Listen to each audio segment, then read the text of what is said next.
Welcome to this lecture on survey sampling and Indian official statistics. Today, we are going to explore a fascinating and highly useful mathematical technique known as the first approximation to mean. If you have ever wondered how statisticians make accurate predictions from messy, complicated data without getting bogged down in impossible calculations, you are in the right place.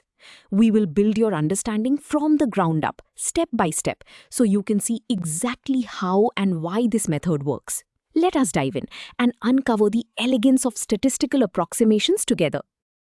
To understand why we need a first approximation, imagine you're walking on the surface of the earth. To your eyes, the ground looks completely flat. But from outer space, the earth is clearly a giant curved sphere. Because you only interact with a tiny section at a time, you can safely treat that curved section as a flat surface. In statistics, we use a very similar trick. When you use complex formulas to guess a population value, the math creates messy, curved graphs. By zooming in on a large enough sample, specifically when the sample size n is greater than 30, we can pretend the complex curve is just a simple straight line. This allows us to throw away the smallest, most difficult parts of the equation. Now that we understand the basic idea of flattening a curve, let us look at a specific tool where this is applied, called the ratio estimator. The ratio estimator is a mathematical formula used to guess a true fact about a whole population based only on a small sample. It works by dividing the sample average of our main variable by the sample average of a helpful background variable. Because we are dividing one random number by another random number, this estimator is non-linear. Its behavior is curved and unpredictable, which means we cannot easily find its long-run average. This non-linear nature is exactly why we need to use our first approximation trick to make the calculations possible. This brings us to the mathematical form of our concept. When we apply the first approximation to the ratio estimator, we discover that it has a systematic error, which we call bias. The formula on screen shows the second-order approximation for this bias. Let us break down what each piece means. Capital B stands for the bias itself. The letter F is the sampling fraction, which is the sample size divided by the total population. Capital R is the true population ratio. Finally, Sx squared is the population variance, showing how spread out the data is. And Sxy is the covariance, showing how the variables move together. Notice that the sample size n is in the denominator. This means that as your sample size increases, the overall bias physically shrinks. Before we move on to how this formula is derived, let us see it in action with a concrete example. Suppose we are conducting a survey and we are given a sample size of 50 from a total population of 1000. We are also given the true population means and the variances. Our goal is to calculate the first approximation of the bias for the ratio estimator. Why do we use this approach? Because our sample size of 50 is greater than 30, making the approximation highly accurate. Our strategy is to calculate the intermediate values first. We start by finding the sampling fraction f, which is 50 divided by 1000, giving us 0.05. Then we calculate the population ratio, r, which is 100 divided by 50, giving us 2. Continuing with our calculation, we now have all the pieces we need. We substitute our sampling fraction of 0.05, our population ratio of 2, and our given variances into the bias formula. Next, we simplify the terms inside the parentheses, multiplying 2 by 200 to get 400 and then subtracting 300. We also simplify the fractions on the outside. This leaves us with a straightforward multiplication problem. When we multiply 0.019 by 0.02 and then by 100, we arrive at our final answer. The calculated bias is approximately 0.038. Physically, this means our estimator is off by a tiny fraction, proving that with a large sample, the bias is practically negligible. Now that we have successfully used this formula, let us understand where it comes from. We are setting out to derive the bias of the ratio estimator. We start with the basic ratio estimator formula, which divides the sample means. To handle the randomness, we define relative percentage errors, E0 and E1, for our sample means. When we substitute these errors into our formula, we get a fraction. Using a standard rule of algebra, we bring the bottom term up by giving it a -1 exponent. This prepares us for a famous mathematical trick called the binomial theorem. We expand the term with the negative exponent into an infinite series. This step is crucial because it transforms a difficult division problem into a much easier multiplication problem, allowing us to isolate the tiny errors. Moving forward with our derivation, we take the expanded series and multiply it by our first bracket.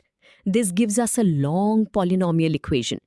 Because we are doing a first approximation, we only keep the terms up to the second power, which are the squared terms. We throw away anything cubed or higher because those higher powers of tiny fractions become practically zero. Next, we take the expected value of both sides to find the long-run average. A fundamental rule here is that the individual expected values of our single errors, E0 and E1, are exactly zero. This mathematical reasoning helps us eliminate the linear terms entirely, leaving behind only the squared and multiplied error terms that actually contribute to the systematic bias. We are now at the final stage of our derivation. By keeping those second-order components, we have an equation for the expected value of our estimator. To find the actual bias, we subtract the true population mean from this expected value. This isolates the leading bias term, which depends on the expected values of the squared and multiplied errors. Finally, we rewrite these expected values using standard statistical terms. The expected value of E1 squared becomes the relative variance, and the expected value of E0 times E1 becomes the relative covariance. Substituting these standard formulas gives us the final usable equation for the second-order bias term that we used in our earlier example. You have now seen exactly why the formula works. Having mastered the ratio estimator, let us apply this exact same logic to another important tool, the regression estimator. Why does this concept matter? Sometimes the relationship between our main variable and our background variable is not a simple ratio, but rather a straight line with a specific slope. The regression estimator uses this straight line relationship to improve our guess of the population mean. However, just like before, this estimator involves multiplying random sample data together, specifically the random sample slope and the random sample mean. This multiplication makes the regression estimator non-linear. Because it is non-linear, it will also have a curved, unpredictable behavior, meaning we must once again rely on our first approximation technique to find its bias. Let us look at the mathematical result of applying our approximation to the regression estimator. The formula on screen represents the first-order approximation for the regression bias. It is beautifully simple. Capital B is the bias we want to find. The term x bar is the true population mean of our auxiliary variable. The term E of E1 times E2 represents the covariance between the sample mean and the sample slope. Conceptually, this formula comes from isolating the multiplied error terms, just as we did before. Notice the negative sign in front? Physically, this tells us the direction of the bias. If the covariance is negative, the two negatives will cancel out, meaning our estimator will, on average, overestimate the true population mean. Let us see this regression bias formula in action. Suppose we have a different survey where we are given the true population mean of 40, and through advanced calculations, we know the error covariance is negative 0.005. We are asked to find the bias of the regression estimator. We choose our derived formula because it specifically handles the expected value of the multiplied error terms for regression. We simply substitute our given values into the equation. We multiply -40 by -0.005. The two negative numbers multiply together to give a positive result. Our final answer is 0.2. Physically, this means our regression estimator will overestimate the true population mean by exactly 0.2 units. Now, let us prove where that simple regression bias formula came from. We are setting out to isolate the bias caused by multiplying random variables. We start with the standard linear regression estimator formula. To see the hidden errors, we define a slope error, E2, and a mean error, E1. We substitute these error definitions back into our regression formula. Next, we expand the brackets by multiplying every term in the first group by every term in the second group. This algebraic step is vital because it breaks the complex estimator down into its individual components. By doing this, we can clearly see the true mean, the single linear errors, and the multiplied error terms that are responsible for creating the bias. To conclude our proof, we take the expected value of that entire expanded equation. As we established in our previous derivation, the expected values of the single linear errors are exactly 0. Because of this mathematical rule, those linear terms disappear completely from our equation. We are left with the true mean minus the expected value of the multiplied errors. To find the bias, we simply subtract the true mean from this expected value. This leaves us with our final result, proving that the bias of the regression estimator is equal to negative x bar times the covariance of the errors. This chunk connects perfectly to the formula we just used, showing you the solid mathematical foundation beneath the calculation. To truly cement this concept, let us look at this diagram showing how bias decays with sample size. On the horizontal axis, we have the sample size n. On the vertical axis, we have the amount of bias. Notice the smooth curve starting very high on the left. When the sample size is small, the bias is dangerously high and our straight line approximation fails. But look at the vertical dashed line at n equal to 30. Once we cross this threshold into the green shaded region, the curve flattens out completely and hugs the zero line.